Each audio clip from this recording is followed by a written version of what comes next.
The man convicted of stabbing an Odessa couple to death in 1994 is likely headed back to death row. You'll remember Michael Dean Gonzales, also known as Spider, was sentenced decades ago and a wave of appeals followed. Now, a new ruling has rejected his latest attempt to avoid the death penalty. Stephen Pepper has the details. It's just, it's unbelievable that it's taken this long. 32 years. That's how long Ricardo Aguirre has been waiting for justice in the brutal murder of his parents, Manuel and Marced, in their Odessa home. The elderly couple's convicted killer and troubled neighbor, Michael Spider Gonzales, was sentenced to death in 1995 and resentenced 14 years later.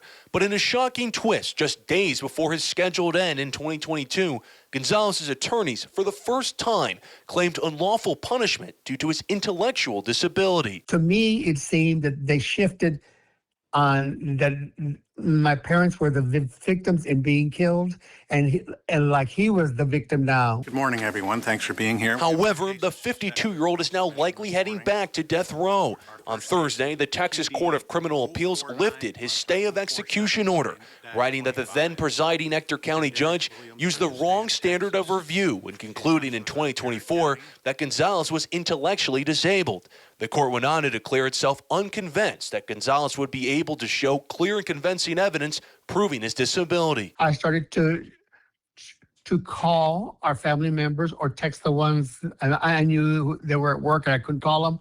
So text them what happened, and everybody was excited. It's unclear what's next for the man known as Spider, as no new execution date has been set.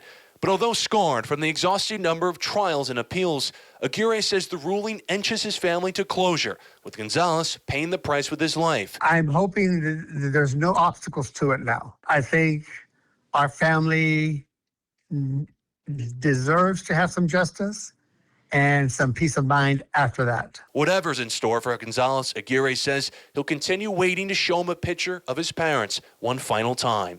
For News West 9, I'm Stephen Pepper.